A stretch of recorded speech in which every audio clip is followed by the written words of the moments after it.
ஓம் குருவே நமக. ஓம் சுக்கிரபவானே நமக. ஓம் சுக்கிரபவானே நமக. ஓம் சுக்கிரபவானே நமக. அனைவருக்கும் வணக்கம். பாகம் 43. இந்த ஜாதகம் நம்மகிட்ட திருமணம் எப்பொழுது நடக்கும், நாங்கள் ஒரு 6 வருஷமாக பார்த்துட்ருக்கோம்.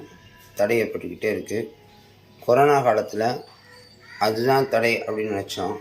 ஆனால் தொடர்ந்து அதில் பிறகும் இப்போ 2-3 வருஷமாக பார்த்தோம்னா எங்களுக்கு தடை ஏற்பட்டுக்கிட்டே இருக்குது அப்படின்னு நம்ம யூடியூப் வீடியோலாம் பார்த்துட்டு நம்மளை தொடர்பு கொண்டு வாட்ஸ்அப்பில் அனுப்பியிருந்தாங்க. அவங்களுக்கு நம்ம பதில் சொல்லும்போது நேரில் வரேன்னு சொன்னாங்க. நேரில் பலன் பார்த்துட்டு போனாங்க. இந்த ஜாதகத்தில் திருமணம் எப்பொழுது நடக்கும், எந்த நட்சத்திரத்தில் மனைவி வருவார், அதன் பிறகு தான் ஜாதகனால மனைவி வருவார் அப்படின்லாம் நிறைய விஷயங்கள் அவங்க நேரில் சொல்லிட்டோம். வீடியோ ரொம்ப பெருசாக போகும் அப்படிங்கிறதுனால நம்ம பாட்டாக போடலாம் அப்படிங்கிற ஒரு விதியோட, இன்னும் தெளிவாக உங்களுக்கு சொல்லலாம் அப்படிங்கிற ஒரு விதியோட நம்ம இது பாருங்கள். உங்கள் ஜாதகமும் திருமணம் எப்பொழுது நடக்கும் அப்படின்னு பார்க்கணுன்னா என்னுடைய வாட்ஸ்அப் நம்பர் கீழே இருக்குது. அதுக்கு நீங்கள் ஜாதகம் அனுப்புனீங்கன்னா உங்களுக்கு விளக்கம் சொல்ல தயாராக இருக்கேன். அதுக்கு கட்டணம்லாம் உண்டு. அது அந்த ஜாதகம் நீங்கள் அனுப்பிய பிறகு சொல்லுவோம். ஓகேங்களா? சரி. இப்போ இந்த ஜாதகம் பார்த்தீங்கன்னா 7/8/1990, 7ஆம் தேதி 8ஆம் மாதம் 1990 மதியம் 2:40 பிறந்திருக்காரு. சந்திரன் அவிட்ட நட்சத்திரம் 3ஆம் பாதத்தில் இருக்கார். கும்பராசி அவிட்ட நட்சத்திரம் 3ஆம் பாதம். பொதுவாக ஜாதகத்தை பார்த்தோன்னு என்ன சொல்லுவாங்க கேட்டிங்கன்னா, லக்னத்துக்கு 7ஆம் இடம் சுத்தமாக இருக்குது, இவருக்கு சுத்த ஜாதகம் அப்படின்னு ஒரு விதியை சொல்லிடுவாங்க. இப்படி தான் சொல்லுவாங்க. நம்மளும் அப்படி தான் நினச்சிக்கிட்டு இருக்கோம். ஆனால் நம்ம ஜோதிடத்தில் முக்கியமாக கவனிக்க வேண்டிய விஷயம் என்னென்னா, போன ஜென்மத்தில் நம்ம எங்கே விட்டு வந்திருக்கோம், அதை தொடர்ச்சியாக தான் நடந்துக்கிட்டு இருக்கோம் அப்படிங்கிறத நிறைய பேர் மறந்துடுறாங்க. அதன்படி பார்க்கும்போது இவருடைய நட்சத்திரம் அவிட்ட நட்சத்திரம் அப்படிங்கிறதுனால அதன் அதிபதி செவ்வாய். அதுதான் ஜென்ம நட்சத்திர அதிபதி செவ்வாய் நம்ம கொடுத்துருக்கோம். ஜென்ம நட்சத்திர அதிபதி செவ்வாய் 6இல் நிற்கிறார். 6இல் நின்றால் என்னங்க, அவர் ஆட்சி பெற்று தானே இருக்கார் அப்படின்ட்டு எல்லோரும் சொல்லலாம். நல்லா தானே இருக்கார் அப்படின்னு சொல்லலாம். ஆனால் 6ஆம் இடம் என்பது மறைவு ஸ்தானம் அப்படிங்கிறத முதல் விதியை மறந்துடுறாங்க. நம்ம அந்த விதியை தாண்டி இன்னும் நிறைய விதிகள் பார்க்கலாம். அப்படின்னு பார்க்கும்போது திருமணம் தடை ஏன் ஏற்படுகிறது அப்படின்னு பார்க்கணுன்னா, சந்திரன் அவிட்ட நட்சத்திரத்தில் இருக்கார். செவ்வாய் நவம்சத்தில் பரணி நட்சத்திரத்தில் இருக்கார். இப்போ பாருங்கள், அவிட்ட நட்சத்திரத்துலேருந்து நீங்கள் 1, 2, 3 எண்ணிட்டு வரணும். அவிட்டம், சதயம், பூரட்டாதி, உத்திரட்டாதி, ரேவதி, அஸ்வதி, பரணி, 7ஆம் நட்சத்திரம் வந்துருச்சா? அப்போ 7ஆவது நட்சத்திரம் இங்கே போட்டிருக்கோமா?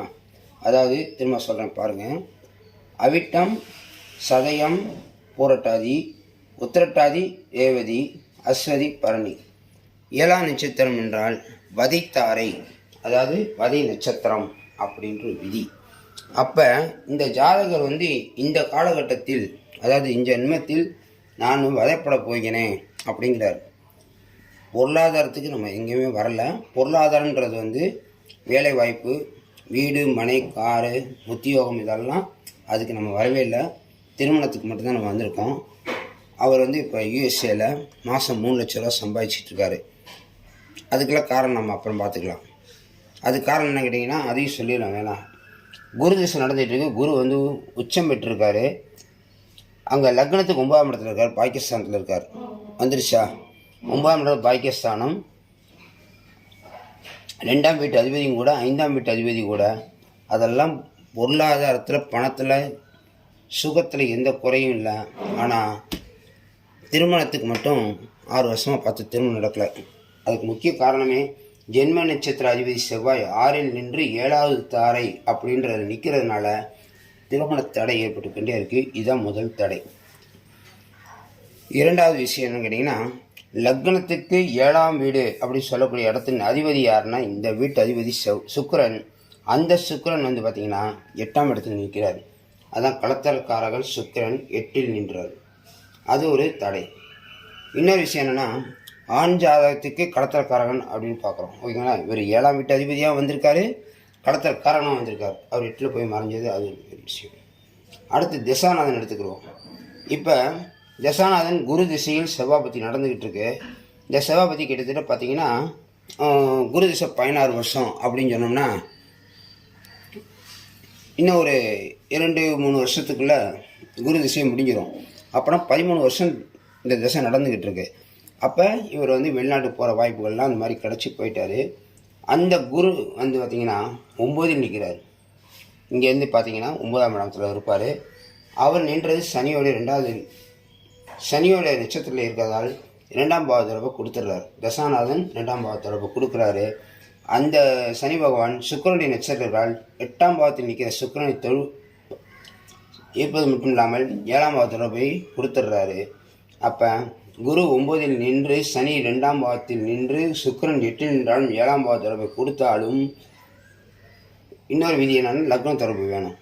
இப்போ புத்திநாதன் யாருன்னா செவ்வாய் தான் நடந்துகிட்ருக்காரு. செவ்வாய் 6வது இடத்தில் இருந்தாலும் லக்னத்தில் கிரகம் இல்லாதால் லக்ன தொடர்பை தருவார் அப்படிங்கிற ஒரு விதி இருக்கிறதுனால செவ்வாய் 6ல் நின்று 7ஆம் இடத்தில் லக்னத்தில் கிரகம் இல்லாததால் லக்ன தொடர்பை தர்றாரு. அப்போ 1, 2, 7 எல்லாம் நடந்திருக்கு, கிடச்சிருக்கு. அப்போ பாவத்தொடர்பு இருந்தால் திருமணம் நடக்குன்ற விதி இருக்குது. ஆனால் திருமணம் நடக்கலை. காரணம் என்ன? இதுதான் சூட்சமம். அப்படின்னு பார்த்தீங்கன்னா குரு யார்கிட்ட இருக்காருன்னு கேட்டிங்கன்னா கேதுவுடைய வீட்டில் இருக்கார். கேதுவுடன் சேர்ந்து இருக்கார். இந்த இடத்துல வந்து குரு, கேது, சூரியன் 3 சேர்ந்து இருக்கிறதுனால அந்த கேது வந்து இவருக்கு கேது அந்தரம் அப்படின்னு வரும். அந்த காலகட்டத்தில் இப்போ முயற்சி பண்ணிட்டு இருக்கிற காலகட்டத்தில் முயற்சி பண்ணாங்கன்னா கண்டிப்பாக திருமணம் நடக்கும். தடைக்கு காரணம் வந்து செவ்வாய் 6ஆம் இடத்தில் நின்றது மட்டும் இல்லாமல் அது கூட பெரிய விஷயம் கிடையாது. ஆனால் 7வது தாளில் நின்றதால் வதைப்பட வேண்டும் என்கிற முக்கியமான ஒரு பதிவோடு நம்ம அடுத்த பதிவில் நிறைய விஷயங்கள் சந்திக்கலாம். இதே தொடர்ந்து கூட நம்ம பார்க்கலாம். இதில் என்ன நிறைய விஷயங்கள் இருக்குது. இவருக்கு வந்து பாருங்க, இன்னைக்கு தேதி 20/7/2024 நான் பதிவு செய்யும்போது 7/8/1990 பிறந்திருக்காரு.